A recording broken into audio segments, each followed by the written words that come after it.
Welcome back to my channel, guys. This is Coach DC from All 22 Films. I've got 5 plays here from the Seahawks 17-7 loss to the Dallas Cowboys preseason week 1. I'm going to focus on something slightly different. I'm not going to talk about coverage versatility, pass rush design, the timing, or the manner of shape shifting that the Seahawks defense does pre and post snap. I'm going to talk about adjustments that occur during the course of a game against certain either personnel groups and or formations, and how Mike Macdonald and the Seahawks defensive staff can really change the plot line of your play calling as an offensive coordinator as things flow. And they can do so quite quickly. So it's going to be 5 plays from 21 personnel sets that Dallas used. How Seattle matched them, mostly in the first half. Bud Clark is spot shadowed or magnified there on the bottom right portion of our screen. It's a 21 personnel group for Dallas, meaning you got 2 running backs in the backfield, one of which is a fullback. Now, technically, this may be a tight end here, so this could be a 12 personnel group. But you do have 1 tight end lined up as a tight end, someone, either a tight end or fullback, lined up in the backfield. And Seattle has created this nickel 3-4 look. So it's a nickel personnel group, but it's a 3-4 look before the snap. They morph it into a cover 3 where you got 4 underneath droppers here, middle of the field free safety, cover 3 corner. Yes, this guy is a cover 3 corner, even though he's taken a man turn. That's into the boundary in the NFL where Seattle and Mike Macdonald, the overwhelming majority of their coverage paradigm into the boundary is man on the backside X and man into the boundary with the will linebacker. In this case, it's a 3-4 look. Here's why. You have the nickel DB lined up to the tight end side as a second level defender. He's kind of in the box. When I say in the box, it means he's lined up to the inside of that edge defender right there. Tyrese Knight, the will linebacker, the typical will linebacker, who would be lined up with his feet in this area here, has walked up as an edge defender to create that 3-4 structure. In the old days, they would call it a 5-2. It's a buzz cover 3 from a Seattle standpoint. The target is the backside X, and it's incomplete here. It's a buzz cover 3 or cover 3 buzz. Some people call it insert cover 3. Basically, the safety to the field or the boundary, in this case it's to the field, it's Bud Clark, is going to drop down on the hash. The hash defender, again, the nickel, is going to push to the flats. So he's opening up this space for the safety to fall or drop onto. The other inside linebacker is taking the hash, and then the edge defender here, again, that's Tyrese Knight, is taking the curl flat drop. So there's your 4 underneath drops drawn kind of crudely, and you can see them there. Cover 3 from a nickel 3-4 look to match 21 personnel. In this case, Dallas on the first play goes up top. It's incomplete. It's a really cool look, if you ask me, that they repeat again a little bit later. So we're still on to the second possession, and it's a 2nd and 5 for Dallas, and conceptually very similar response from Seattle, I should say. It's a nickel 3-4, and they're going to bring Clark down late. When I say late, I mean, as the ball is being snapped or just after it's snapped. It's also possible that some of these movements are a read from a Clark standpoint, but look, as soon as the ball is snapped, he's moving. And you can see those 2 safeties. One dropping down in the form of Clark, one rotating back to a 1-high structure. Show 2 high early. Nickel 3-4 accomplished in the same way from an alignment standpoint. There's the nickel DB set to the field. Again, that's also the tight end side. There's the will linebacker, Tyrese Knight, walked up as an edge defender. 3-4, 5-2, 50, whatever you want to call it. And in this case, it's a run concept. Bud Clark is downhill. He actually does get involved in the play. He's willing to be a tackler, right? He's willing to step downhill and get that done. He made a number of tackles at TCU, even though at times I felt like he was inconsistent. But the point is the scheme, the assignment, the call from Mike Macdonald gets him moving, gets Bud Clark moving in that direction already. His arrival could be sooner than it, quote, should be because of the call. A very similar reaction, like I said, to what I showed early on. The difference was that was a pass play, the first snap that I showed you, and this one's a run.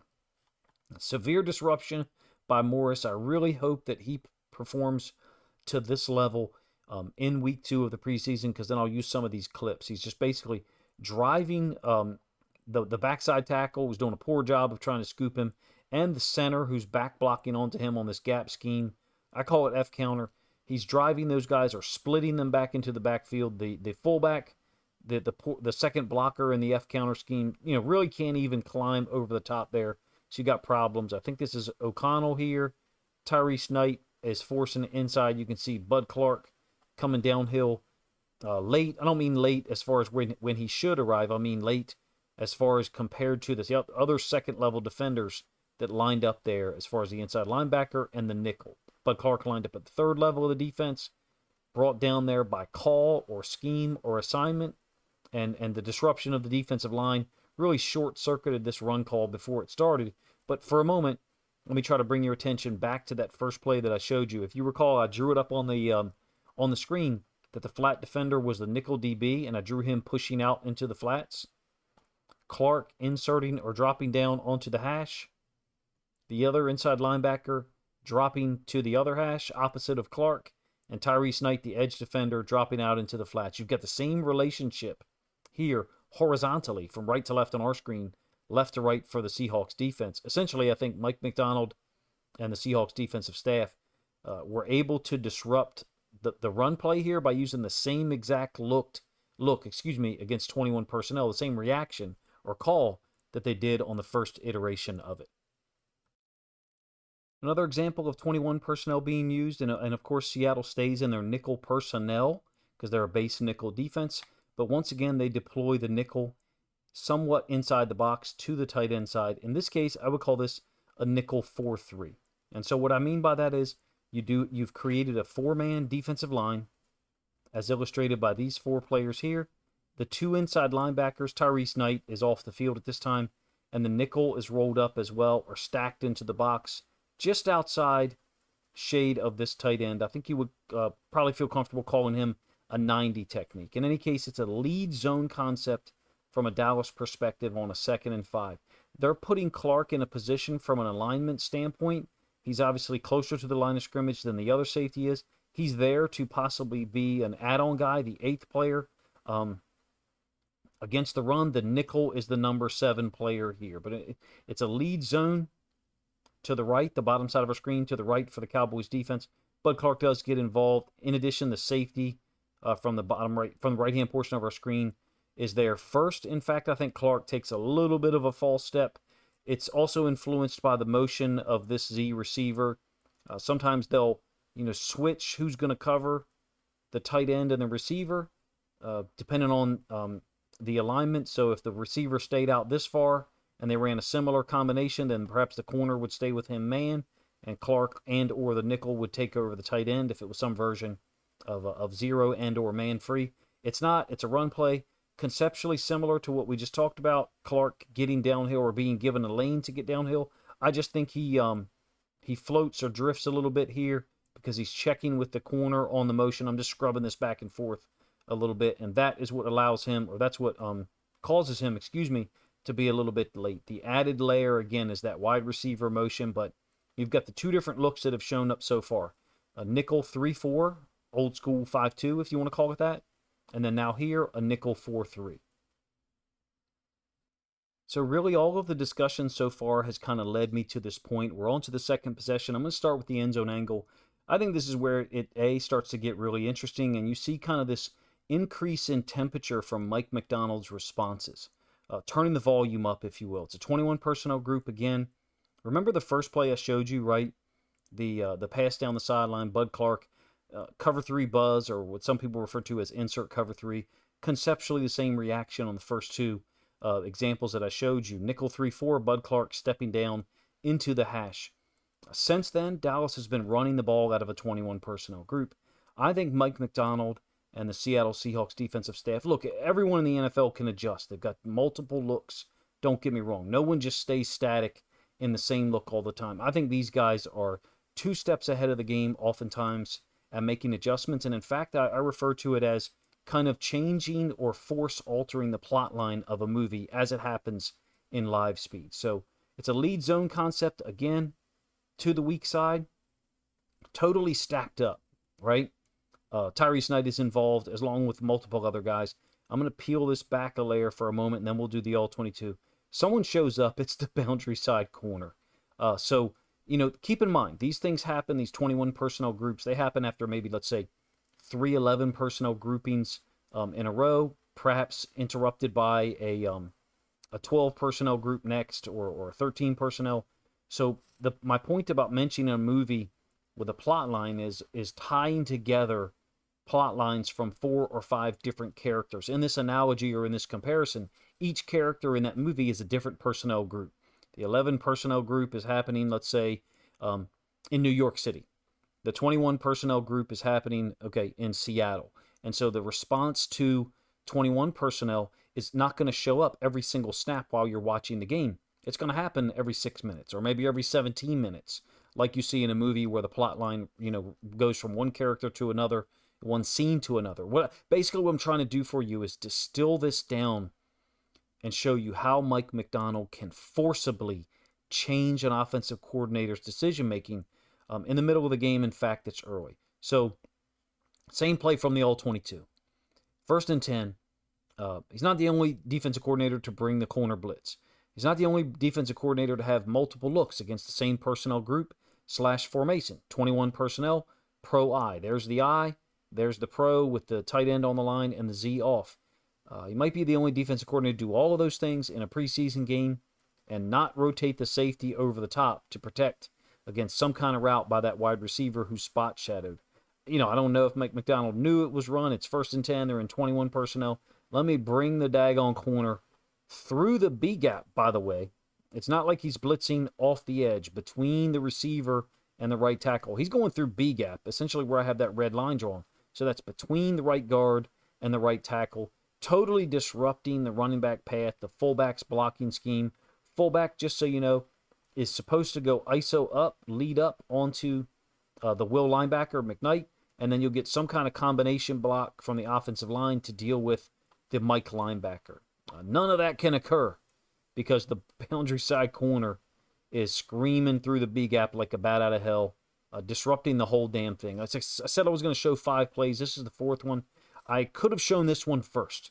For those of you that, and maybe I would have retained more of the audience. I don't really care. What I was trying to do was show you the different looks, and then how I think Mike Macdonald can turn the volume up if he wants to, if he needs to, during the course of a game. Again, all of this is happening in the second quarter, so they certainly, Seattle, prepared for this. These weren't just adjustments that are accidental that happened during the game. So I got one more play here for you. This is the 5th and final play that I'll show you. It's a 1st and 10. I think we're still into the second quarter.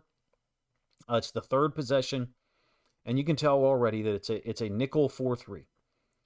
They had multiple looks, right? The nickel 3-4 that I showed you and buzzed Clark down onto the flats. The nickel 4-3, and the second of which, the 4th play overall that I've shown you, the last one that we just talked about, where they bring the boundary side corner through the B gap. Here it's a nickel 4-3, and they're going to bring the nickel DB off the edge, illustrated by that red line, and then they're going to drop down Bud Clark. So conceptually, we've got some similarities, right? They trust Clark working down to the second level of the defense. So there's some carryover, right, between the first 2 that I showed you. From a coverage standpoint, ends up being what I refer to as a zone blitz or a 3 deep, 3 under coverage. Mathematically, that of course means they're bringing 5 defenders. The 5th rusher is the nickel DB, like I talked about a moment ago. It's a little bit of a play action pass, and the quarterback's going to hit trig quickly. There's a pressure by Riley Mills. If you don't know or didn't check it out already, I did a video on Riley Mills that I put out on Tuesday evening.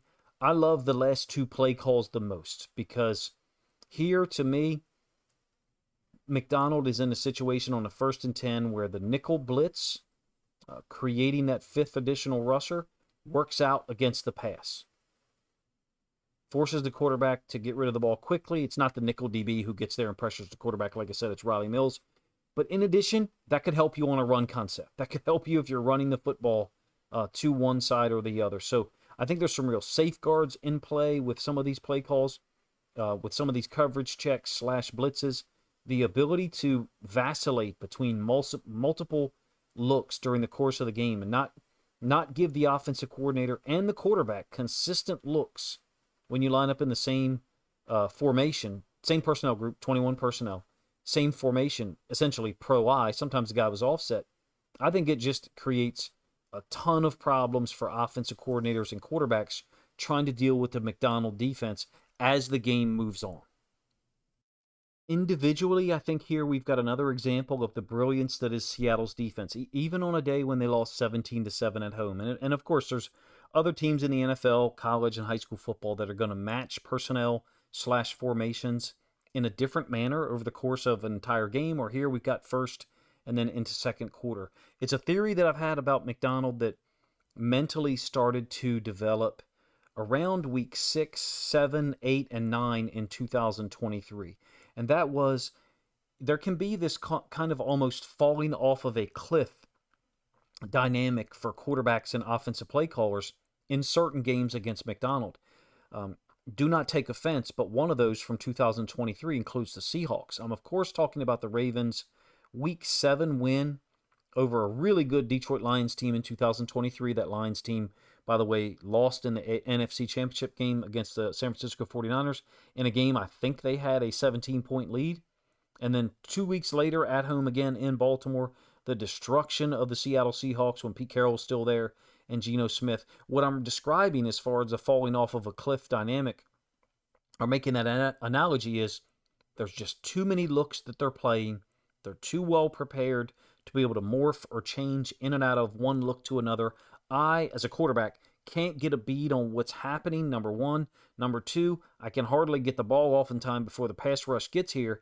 And that's one of the things about Macdonald. All the levels of obfuscation, the layers, of obfuscation, hiding things pre-snap and then changing things post-snap. What I tried to do here was give you a concrete way to identify with it or connect it. And that's 21 personnel. There weren't as many iterations of 21 personnel in this game against Dallas. The overwhelming majority of snaps and plays at the NFL level are ran out of 11 personnel. So this, I identified it as a way, a method, or a pathway to hopefully show you guys one of the elements of the Macdonald defensive structure and the way that he prepares his teams that I think can create a moment in time where quarterbacks and offensive coordinators feel like they really have no good options. That didn't necessarily apply here in this preseason game. Of course, Dallas won the football game. In fact, they won by 10 points. But hopefully you can make the connection there between these examples, 21 personnel, and Seattle's responses to them being obviously quite effective, other than like an 8-yard run, I think by the running back on the third play that I showed you, the first iteration of the nickel 4-3. In any case, hopefully you guys enjoyed this video. I enjoy trying to stretch myself from the perspective of what I understand and what I'm capable of explaining to you guys. Here, perhaps I'm at the end of my talent and my talent pool and ability to accomplish that task, get that done, and describe to you something that I think I'm observing at the NFL level, which is obviously far above and ahead of anything that I was ever involved in as far as coaching or being involved, from slightly being on the outside. I enjoyed this video. I hope you did as well. If you think other Seahawks fans would like to hear my thoughts on the Macdonald defensive structure, even during a game, albeit during a game, I should say, that was, quite disappointing, I'm sure, from a Seattle perspective at home, losing the preseason opener. But nonetheless, if you think other Seahawks fans would like to check this one out, hear what I have to say, and provide concrete examples of my belief structure about the Macdonald defense and what he does, then please consider grabbing a link to this video, sharing it out on social media so other Seahawks fans can enjoy it as well. Appreciate you guys' time.